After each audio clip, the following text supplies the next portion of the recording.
I don't think anyone actually likes to admit when they're wrong, but there's a time and a place, and guys, I was very wrong about something in Diablo Immortal. I know, surprise, surprise, I'm human, but I also might have misguided some of you with how wrong I was. So let's talk about that and so much more in today's video. Let's get straight to it. All right, so here we are in game. Now, what was I wrong about particularly?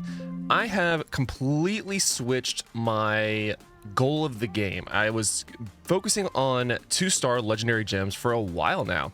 In fact, I've maxed out all of the ones that I wanted to max out. And you'll notice that I have less of them than I did previously. So I have my Power and Command at level 10, my Mother's Lament at level 10, Pain Clasp at level 10, and then I have Viper's Bite at level 10. And then you're going to notice that I have my Blood-Soaked Jade at 5, which is normal. I have my Gloomcast 4 out of 5, rank 6, back. It was inactive. I also have my Starfire 3 out of 5 at rank 5, which was previously 4. And then I did finally upgrade my Maw of the Deep 3 out of 5 stars to rank 5. All of which is new from the last time I made a video about legendary gems. Now, what was I wrong about in particular? I had previously thought that the best thing I could do for my account, and maybe most people's account, is to disregard 5-star legendary gems and focus on 2-star legendary gems so I could get the Awaken bonus, which is in this case, meteor damage increased by 10%, as well as the primary attack damage increased by 3% for the additional resonance that I have after having an Awaken gem, which is all really good. Like 3% flat attack, primary attack damage is really good. In most classes, the number one version of coming... Pause. The number one thing you can do to do more damage is your primary attack. And God, I can't believe I just said that. I'm not even gonna edit it out. F it. Leave it in the video. But yeah, so we got 3% primary attack there, and then this percent damage is also really good. Sometimes it's cooldown, sometimes it's percent damage. Nonetheless, though, when I was doing things that I would want to do to progress my account a little bit farther outside of legendary gems, such as challenge rifts, such as my warband raids, or even pushing into the next Inferno difficulty, I realized one thing in particular that made it massively more difficult, and it wasn't my resonance. It had nothing to do with my resonance being lower. If you've seen my previous videos where I've talked about 2-star legendary gems, I actually had my resonance closer to like 2,000 instead of around 3,000. So as you can see, adding back my 5-star legendary gems very quickly brought them basically back up to close to where they were originally. It was actually my combat rating that suffered the most. And these numbers aren't massive, but incrementally, they really are. So combat rating increased by 127 for a 5-star legendary gem. A 2-star gives you 66 combat rating, so literally double from a maxed out 2-star legendary gem compared to a rank 5 level 5 legendary gem. That's a lot. That's a lot of combat rating, and that's per slot. And keep in mind, I was rocking 1-star legendary gems, which is, God, do I even have any left? I think I got rid of all of them that were maxed out. Yeah, I did. So it was a lot of combat rating that I was missing out on. Like I was at 30,200, which felt bad. Like I couldn't help my warband raids when we would progress into the last few difficulties of our raids because my combat rating wasn't high enough. So even though I have all these additional stats and different percentages, because my combat rating was so low, I was then getting the nerf in the warband raids that I was going up against bosses that were too difficult, and then getting like a 98% damage reduction or whatever it was. So this 10% very quickly got canceled out by almost 100% because my combat rating wasn't high enough. And it really left me sort of shell-shocked. I was like, wow, I've ruined my account. I had so many 5-star legendary gems that I chomped up for 2 stars. Do I regret it? Maybe a wee bit, but I don't think this is the right thing for everyone to do. And I do want to clarify that in today's video. I'm not saying everyone should just go out and just balls to the wall, get 5-star legendary gems. But for where I am in my account, I already had the 5-star legendary gems. I had them in my bag, and I was just using and upgrading 2-star legendary gems. I don't regret it because now I still have 4 fully leveled up 10-star or 2-star legendary gems that I have awakened. So I'm getting 4 out of my 6 slots. 4 out of my 8 slots. I'm getting those bonuses. And then my other 4 slots, I'm benefiting from a 5-star legendary gems, and I'm still being able to work on some of my other 5-star legendary gems without feeling like I have a quote unquote like naked account. You know what I mean? Like instead of having like a level, rank 4, level whatever legendary gem here, a 5-star legendary gem at level 4 or whatever, rank 4, I could just continue with my 2 stars that's maxed out and then progress these 5-star legendary gems in my bag. So it was a nice change, but honestly, like I was so disappointed because I couldn't push challenge rifts as far as other people could because my combat rating was lower. I couldn't help my warband, which is a massive part of the game to me. I love progressing in a warband raid style. I've said this multiple times on the channel. It very much reminds me of my time on WoW, where you come together and you have like raid nights, and you all sort of like hang out in Discord and shoot the shit or whatever. And like I love that camaraderie, and I couldn't help, and it was very frustrating.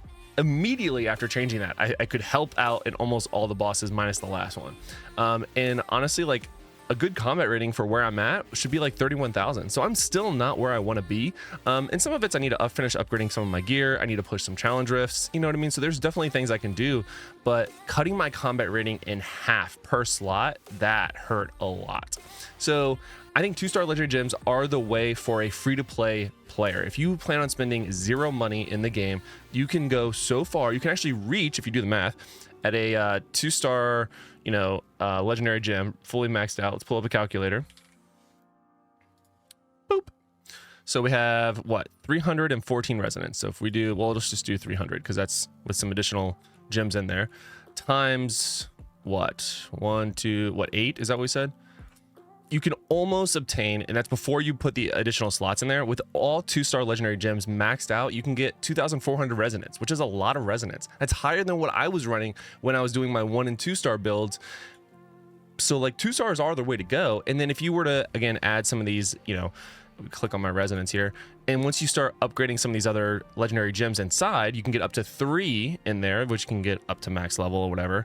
Again, you don't get the same amount of resonance, obviously, but again, 18 resonance there, 13, 5, 13, 14. So as you upgrade them, in fact, which one was my highest? Mother's Lament. So we go to my Mother's Lament, go to the gem resonance here. You can see that you can actually upgrade them. A 1-star legend gem can go up to 10 resonance. That's at max level. But a 2-star goes up in increments of 2. So this is only level 4, but I'm getting 8 resonance for it. So if I get this to rank 10, that's 20 resonance. So once you factor that in, and then this is another 2-star legendary gem, once I get to 20 resonance for the awakened slots, I can put a power command in here, which that feels good. Ooh, in fact, wow, 5-head. If I were to get this upgraded one time, dang it, I could just straight up put my power and command fully maxed out that I'm using right now in here, and that would actually give me pretty closer to the damage done increased per party member, which again would help for different things. So you can really min-max your account by 5 stars and 2 stars, because now that we get to lurk pearls through all these different ways, such as special events and stuff like that, you can work towards 5-star legendary gems as a completely free-to-play player. I don't claim to be completely free-to-play. I've been min-maxing my sellable gems, and I bought Concentrated Will because you'll see in a video very, very soon where I got insanely lucky and actually got a 4 out of 5 Concentrated Will. And I mean, Concentrated Will is not a legendary gem that I would go for typically, but because I got a rank 4 out of 5 that it couldn't sell, I was like, yeah, that's a lot of combat rating and resonance that I'm going to work on. And fortunately, it's a cheaper legendary gem on the market. So if you look at this, Concentrated Will is around 39,000. Like for whatever reason right now, I don't know if it's the same for all of you, but like the market right now is a little insane. Like everything is going for like 50% more platinum than what it was previously. It's a little crazy. Like I'm selling a lot of shit at pretty high amounts. And it's actually a lot of fun being able to take advantage of the market like that. But yeah, so let me go ahead and put these in here again, put them up to 2. See, the cheapest one's going for 249, so I can bump this up. 249 is 20% more. I'm not going to cut that person short, but yeah, sell them for 2. Like everything, and even 1-star legendary gems are selling for that stuff. But the 5-star legendary gem, for whatever reason, is going for cheaper, so we're not even going to touch that. You know, it is what it is. But honestly, guys, I think this was a massive mistake for my account. I regret it a little bit. I learned from it. Hopefully now I can use this as an educational point for all of you. I love Diablo Immortal, and I'm so happy that I can now help again in different forms of the game with my combat rating. Combat rating is by far the most important thing in this game, so unfortunately I made the poor choice of sacrificing a ton of it, and now I'm regretting it, but I'm able to bounce back and sort of share that experience with all of you. Let me know what you guys think about this in the comments below. I'm actually really curious what your feedback is, and obviously I'm not a free-to-play player. My free-to-play guidance is still the same: focus on 2-star legendary gems and 1-stars. You can build a very, very strong account that way, but your combat rating and your resonance will not be where it needs to be to push higher end content. I'm a type of player that I'm not free to play. I'm now a much lower spender than I ever was compared to the early stages of the game. But even with that, I can min-max my account with 5 and 2-star legendary gems. I'm really curious what you guys have to say about this. Let me know what you think in the comments below. I'll read all of them, try to respond as many as I can. And until next time, guys, lock it in.